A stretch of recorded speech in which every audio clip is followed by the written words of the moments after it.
Hello students, how are you? Welcome in this channel. Students, आज आपण rotational dynamics ह्या चॅप्टरचे न्यूमॅरिकल्स solve करणार आहोत. So let us start for the numericals. पहिल्यांदा आपण न्यूमॅरिकल नंबर 12 घेणार आहोत. न्यूमॅरिकल मी वाचते, लक्ष द्या. Somehow an ant is stuck to the rim of a bicycle wheel of diameter 1 meter. Diameter D दिलेला आहे आपल्याला 1 meter. While the bicycle is on a central stand, the wheel is set into rotation and it attains the frequency of 2 revolutions per second. So n is equals to दिलेला आहे 2 revolutions per second in 10 seconds. ठीक है, time period t is equals to 10 second with uniform angular acceleration. So calculate the number of revolutions completed by the ant in these 10 seconds, time taken by it for first complete revolution and the last complete revolution. हे आपल्याला find out करायचं आहे. So नंतरची frequency 2 revolutions per second आहे. So it will be n2. मग n1 किती असेल तर n1 will be equals to 0, right. जर का डायमीटर 1 मीटर आहे तर रेडियस किती असेल ह्याची 0.5 मीटर एवढी असेल, बरोबर आहे. मग आपल्याला नंबर ऑफ रिव्होल्यूशन्स काढायचे आहेत. त्याच्यासाठी आपण अगोदर अँग्युलर ॲक्सेलरेशन अल्फा काढूया. Alpha is equals to 2 pi in bracket n2 minus n1 upon T. ठीक आहे. ह्याच्यामध्ये n2ची व्हॅल्यू 2 आणि n1ची व्हॅल्यू 0 पुट करून आन्सर फाइंड आउट करायचं आहे. करा बरं आन्सर फाइंड आउट. ओके, तर आन्सर ह्याचा आहे 2/5 radian per second square, right. Now using the second kinematical equation theta is equals to ω1t plus half of alpha T square. ह्याच्यामध्ये value put करायच्या आहेत आणि सॉल्व करायचं आहे. व्हॅल्यू पुट करून सॉल्व करा. ओके, सर्वांचं सॉल्व करून झालेलं आहे असं कन्सिडर करून मी आन्सर सांगते. आन्सर आहे 20 पाय रेडियन. ओके, आपल्याला फाइंड आउट काय करायचं आहे तर number of revolutions. So number of revolutions असतील theta upon 2 pi. Okay, value put करायचे आहेत ह्याच्यामध्ये. थीटाची व्हॅल्यू 20 पाय upon 2 pi. So that will be equals to 10. ठीक आहे, तर नंबर ऑफ रिव्होल्यूशन्स किती मिळाले आहेत आपल्याला? 10 इतके नंबर ऑफ रिव्होल्यूशन्स मिळालेले आहेत. आता ह्याच प्रॉब्लेमचा पुढचा भाग आपल्याला फाइंड आउट करायचा आहे. नंबर 2 आपण बघणार आहोत. Theta is equals to 2 pi radian. Theta is equals to काय आहे 2 pi radian for the first complete revolution. अल्फाची व्हॅल्यू ऑलरेडी काढलेली आहे. ω1ची व्हॅल्यू आहे 0. By using the first kinematical equation theta is equals to ω1t plus half alpha T square. हे equation वापरून आपल्याला सॉल्व करायचं आहे. नाव ω1 0 आहे त्यामुळे ही टर्म 0 होईल. So theta is equals to काय होईल मग हाफ अल्फा टी स्क्वेअर होईल. So T square is equals to काय मिळेल मग it will be 2 theta upon alpha. Theta आणि अल्फाची व्हॅल्यू पुट करायची आहे. मग तुम्हाला T square is equals to answer मिळेल 10. Okay, now by taking square root on both side, so टीची व्हॅल्यू तुम्हाला मिळणार आहे 3.162 सेकंड. ओके, तर टाईम पिरियड आपल्याला मिळालेला आहे 3.162 सेकंड. ह्याच्यानंतर पुढे थर्ड पार्ट आपल्याला बघायचा आहे.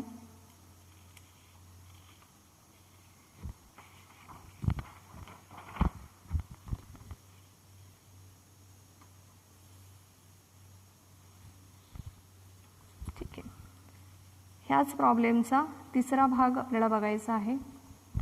Time taken by it for last complete revolution. Now time taken by its for 10 रिव्होल्यूशनसाठी टाइम पिरियड लागतोय 10 second. So time taken by it for 9 revolutions will be किती असेल, theta is equals to 2 pi into 9.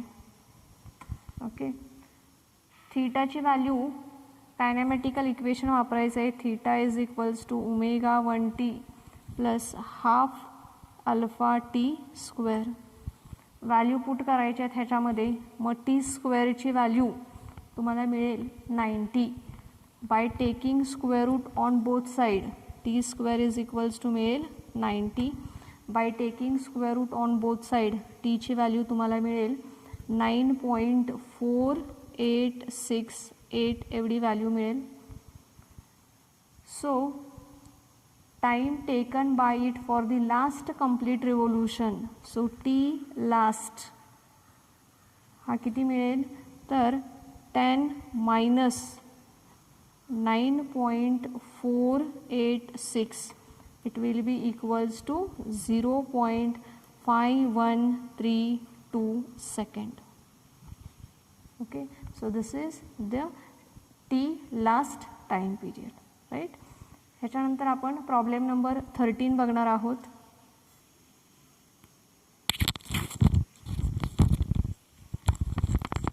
Okay, problem number 13 मी read करते.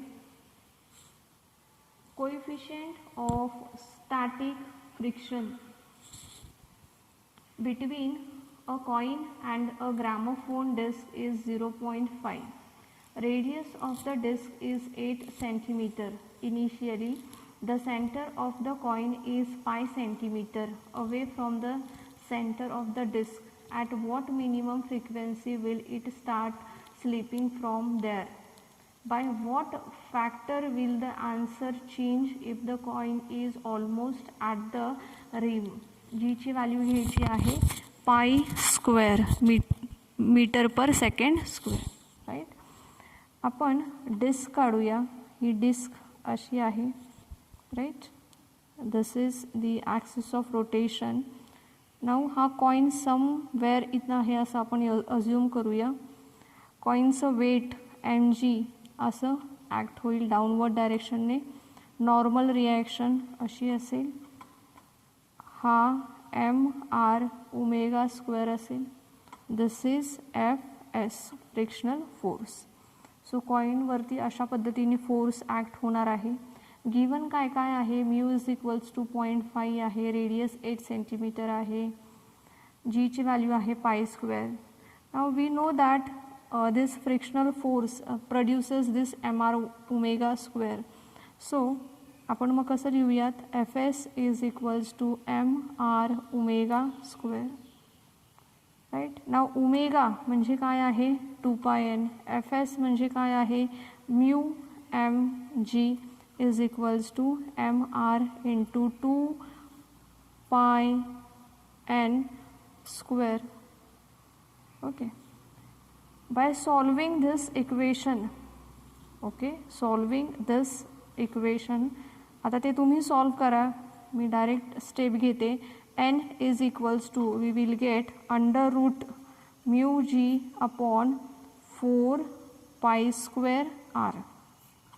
Okay, आता ह्या इक्वेशनमध्ये n is equals to root mu G upon 4 pi square R ह्या इक्वेशनमध्ये काय करायचे आहेत, व्हॅल्यू पुट करायचे आहेत. व्हॅल्यू पुट करा आणि सॉल्व करा. You will get the final answer like 2.5 revolutions per second. Right, असं तुम्हाला आन्सर मिळेल. ह्याचा पुढचा पार्ट आपल्याला बघायचा आहे. When the coin is at rim. ज्यावेळेस कॉईन हा रिमवरती असेल त्यावेळेस इक्वेशन आपल्याला कसं करता येईल, कसं लिहिता येईल.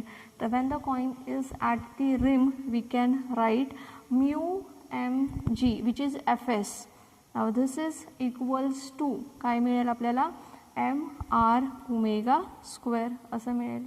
Right, if you solve this equation, आता ह्याच्यामध्ये ओमेगाची व्हॅल्यू काय घेणार आहात तुम्ही, 2πn असं घ्यायचं आहे. Mu M G is equals to M R, ओमेगाची व्हॅल्यू असेल 2πn डॅश असा square. Okay, by solving this you will get n dash as a under root mu g upon 4 pi square r. Okay, this will you get. Now put the values in this formula and solve it. You will get the answer like 1.25 revolutions per second. Right, now at the end you have to find out the ratio of n dash upon n.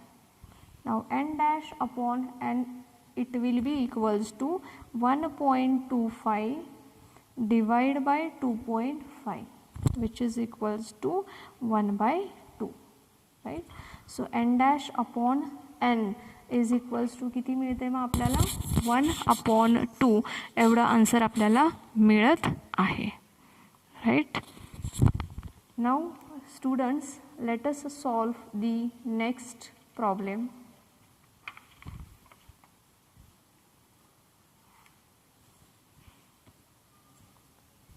Now we will solve problem number 14. I will read, pay attention. Part of a racing track is to be designed for a curvature of 72 meter. We are not recommending the vehicles to drive faster than 216 km/h. With what angle should the road be tilted? By what height will its outer edge be with respect to the inner edge if the track is 10 meter wide? ठीक आहे, given काय काय दिलेलं आहे, तर radius दिली आहे R 72 metre. Okay, velocity दिलेली आहे, किती आहे, 216 km/h. सो ह्याचं आपल्याला मीटर पर सेकंडमध्ये कन्वर्जन करावं लागेल. So 216 into 1 kilometre that means 1000 metre. 1 hour that is equals to 3600 seconds. If we solve this then you will get answer as a 60 meter per second. Right, आणि length दिलेली आहे आपल्याला 10 metre. So all these are given. आपल्याला थीटाची value find out करायची आहे. So theta is equals to, formula आहे tan inverse v² अपॉन rg. व्हॅल्यू पुट करा ह्याच्यामध्ये, v, r आणि g ची व्हॅल्यू पुट करा आणि सॉल्व करा. तुम्हाला आन्सर मिळेल tan इनवर्स 5 मिळेल. लॉग टेबलमध्ये जर का बघितलं तुम्ही tan इनवर्स 5 तर तुम्हाला थीटा मिळणार आहे 78.69 degree. Okay, now let us go for the next part. Height काढायची आपल्याला. आता अशा पद्धतीने रोड असतो. इनर एज आहे, इनर एजपेक्षा आउटर एजला आपण वरती उचलतोय. ठीक आहे, तर किती हाईटने वरती उचलला आहे, that is H is to be find out. हा जो एल आहे, हा एल आहे 10 मीटर. हा जो थीटा आहे हा आहे 78.69 डिग्री. तर एचची व्हॅल्यू आपल्याला फाइंड आउट करायची आहे. येते सर्वांच्या लक्षामध्ये? कसं फाइंड आउट करणार? अँगल आहे इथला, थीटा आहे असं आपण कन्सिडर करूया. So sine of theta is equals to काय येईल मग? H upon L. Now H is equals to काय होईल मग? L sine of theta. Value put करायच्या आहेत ह्याच्यामध्ये. एलची व्हॅल्यू 10 आहे, साइन ऑफ 78.69 डिग्री. व्हॅल्यू जर का पुट केलं तर आपल्याला फायनल आन्सर मिळतं आहे 9.8 मीटर. सो एचची व्हॅल्यू किती मिळाली आपल्याला? 9.8 मीटर. ठीक आहे. नाउ स्टुडंट्स, ह्याच्यानंतर आपण प्रॉब्लेम नंबर 15 घेणार आहोत. प्रॉब्लेम वाचते मी, तुम्ही लक्ष द्या. The road in the question 14 is constructed as per the requirements. The coefficient of static friction between the tires of a vehicle on this road is 0.8. Will there be any lower speed limit? By how much can the upper speed limit exceed in this case? Okay, upper speed limit आणि lower speed limit आपल्याला काढायची आहे. म्यूची value आपल्याला given आहे, ती value आहे 0.8. Okay, so आपला formula V minimum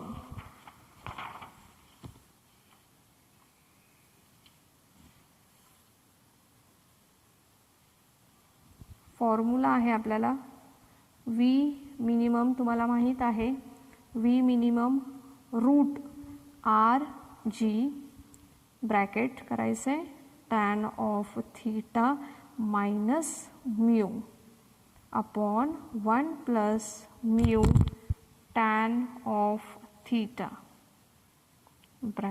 under root complete. ठीक आहे. So V minimum is equals to root R G tan of theta minus mu upon 1 plus mu tan of theta. ठीक आहे. Value put करायच्यात ह्याच्यामध्ये, इक्वेशनमध्ये value put करायच्या. 72 into 10 in bracket 5 minus 0.8 upon 1 plus 0.8 into 5 bracket close करूयात. Okay, solve करायचं आहे हे students. Solve केल्यानंतर तुम्हाला असं मिळेल under root 72 into 42 divide by 5. Okay, square root मधून जर का बाहेर काढलं हे तर आन्सर मिळणार आहे तुम्हाला 24.56 मीटर पर सेकंड. ह्याला जर का किलोमीटर पर आवरमध्ये कन्वर्ट करायचं असेल तर काय करावं लागेल? 24.56 मल्टिप्लाय बाय 3600 डिवाइड बाय 1000. मग येणारं आन्सर 88.56 किलोमीटर पर आवर हे काय असेल? मिनिमम स्पीड असेल. ठीक आहे. Now there is a no upper limit because theta is greater than 45 degree. Upper speed limit आपण काढू शकत नाही. का काढू शकत नाही? कारण की थीटा हा कसा आहे? 45 डिग्रीपेक्षा मोठा आहे म्हणून.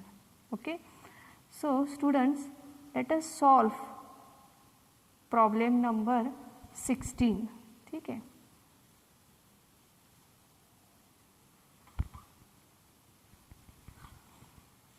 मी वाचते, तुम्ही लक्ष द्या. During a stunt a cyclist considered to be a particle is undertaking horizontal circle inside a cylindrical well of a radius 6.05 meter.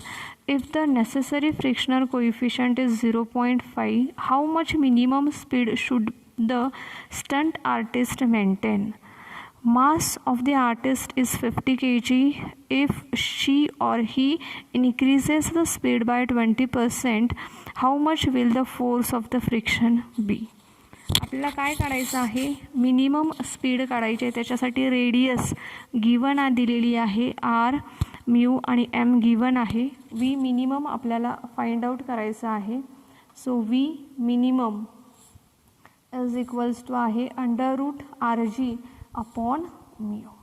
Okay, now value ह्याच्यामध्ये गिवन आहेत. आर किती आहे गिवन, तर 6.05 मीटर आहे आर. म्यूची व्हॅल्यू आहे 0.5, M आहे 50 kg. ठीक आहे, जीची व्हॅल्यू किती घ्याल ह्याच्यामध्ये 10. तर व्हॅल्यू पुट करायच्या आहेत आणि व्ही मिनिममची व्हॅल्यू फाइंड आउट करायची आहे.